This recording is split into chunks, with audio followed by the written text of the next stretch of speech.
Welcome to the Banality of Transformation, a podcast from Future-Proof Fashion. Future-Proof Fashion is a strategy studio working with fashion and textile businesses to design future-fit business models. Today's episode is part of our Big Thinker strand. In each of these, we're going to take one person whose work has deeply influenced IDA, and we'll try and distill down one or two of their key ideas that we think every executive should know.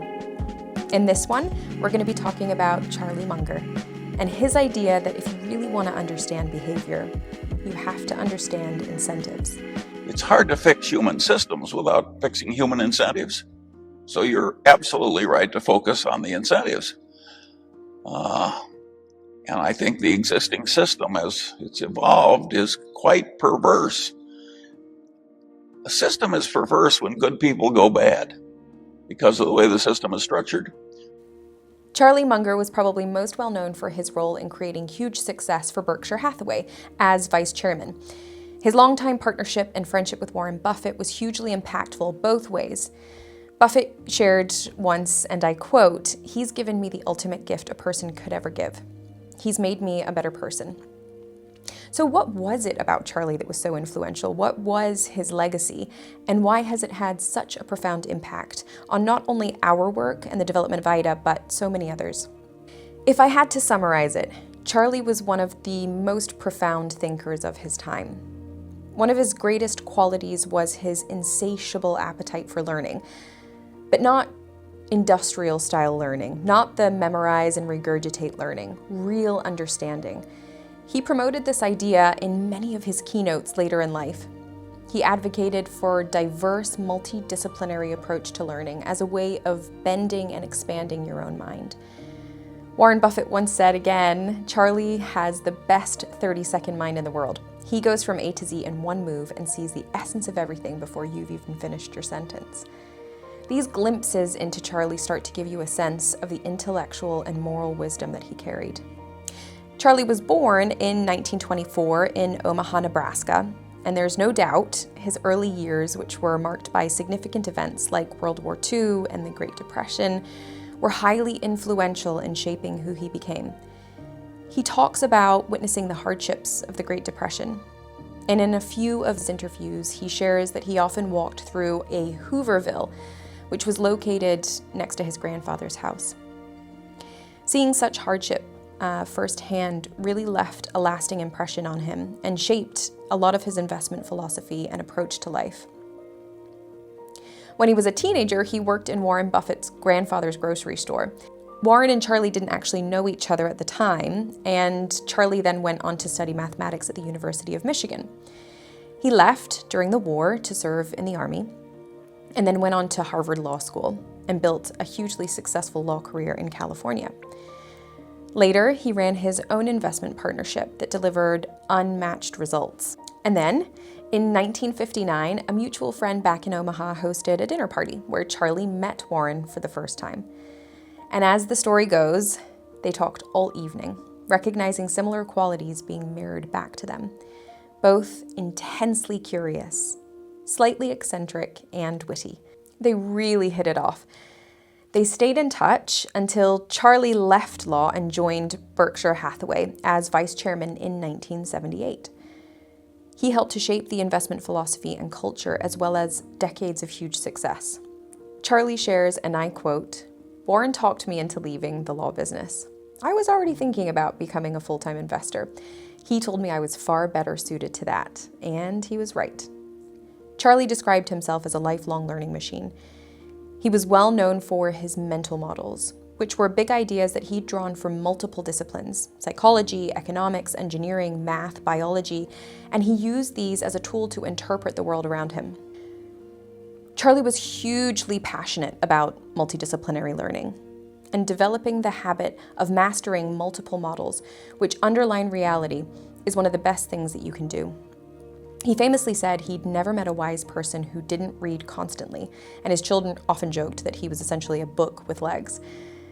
I actually wonder what he would think about the way I ingest information, which is primarily through podcasts and audiobooks. Does that pass? For me, early on, this is what really drew me to his work. That interdisciplinary approach, which is very similar to the approach that we take at Future-Proof. And this idea of continuing to collect mental models, continually adapt, and going to bed slightly wiser than when you woke up.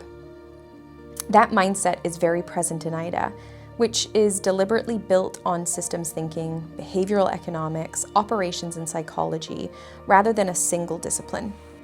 But of course, there was one specific idea of his that hit us really hard, and it became kind of a lightning bolt for the whole framework of IDA. Show me the incentive, and I'll show you the outcome. I'd heard versions of this before, and it was slightly intuitive, but when I heard it out loud, it was a really powerful moment. In the banality of transformation research, we kept seeing the same picture. Decades of big transformation programs, huge investments in digital, AI, sustainability, operating models, and yet stubbornly similar failure rates. Most initiatives were not delivering what they had promised. And this was the pattern that Munger was talking about. He himself even admitted that despite spending a lifetime thinking about incentives, he continually underrated how powerful they really were, and we had done the same. First, under recognition of the power of what psychologists call reinforcement and economists call incentives. Well, you can say everybody knows that. Well, I think I've been in the top 5% of my age cohort all my life in understanding the power of incentives, and all my life I've underestimated it. And never a year passes but when I get some surprise that pushes my limit a little farther. And so at some point, these two streams converged. On one side, the empirical reality that strategy and tech aren't enough if the human system doesn't change. And on the other hand, Munger and his blunt insistence that if you want to understand an outcome, start by mapping the incentives. IDA, in many ways, is what happens when you take that combination seriously and push it all the way through. It's Munger's quote, and that evidence snapped together. So how did we take that insight into the actual design of IDA? Well, in the paper, we talk about IDA's 5 foundational principles. One of them is behavior is architected through a layered incentive structure rather than from intention alone. And Munger's work is sitting right underneath that sentence. We know from behavioral science that people respond to a very broad incentive environment. So in IDA, we formalize that into a 5-layer incentive stack. Financial, which is the one primarily recognized in most corporations, and actually was the one that Charlie most talked about. This is things like pay, bonus, penalties, budget, but there are others, structural incentives, things like systems, defaults, process friction, permissions, approval paths. Those all push someone to make a decision one way or the other. Social incentives, so things like visibility, status, praise, blame, who's seen as a team player or a troublemaker. And then career incentives, things like reputation, promotion prospects, safety, how safe am I in my career? And then of course, cognitive incentives, clarity, simplicity, how much mental effort it takes to do the right thing versus the convenient thing. So when we go into an organization now, we don't just ask, what's the bonus plan or the KPI? Part of the question, but certainly not all of it. We ask for this specific decision, what does the incentive stack look like at all 5 layers for the person who has to make the decision?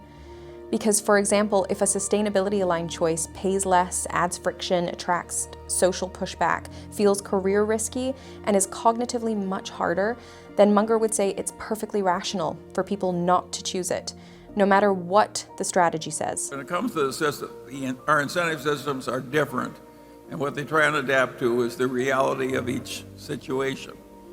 And the basic rule on incentives is you get what you reward for. So if you have a dumb incentive system, you get dumb outcomes. Our job isn't to persuade people to work against their own incentives.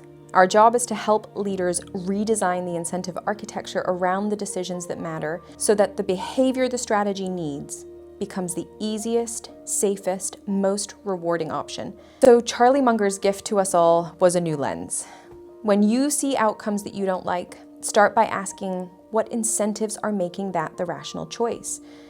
Before you commission another change program or blame culture or resistance or spend a huge amount on a tech implementation, ask yourself, if I assume that my people are smart, they're acting in good faith, what must their incentive environment look like for them to be making that decision?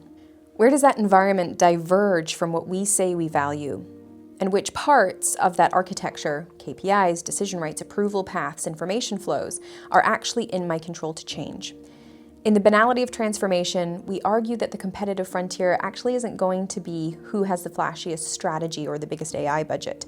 It's going to be who has the most coherent human system, where the incentive architecture asks for the same behavior the strategy demands.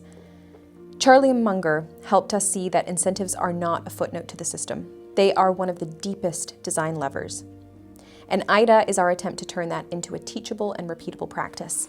So if this episode has done its job, the next time you see a stubborn pattern in your own organization, hopefully you start to hear Munger in the back of your mind. Show me the incentive and I'll show you the outcome.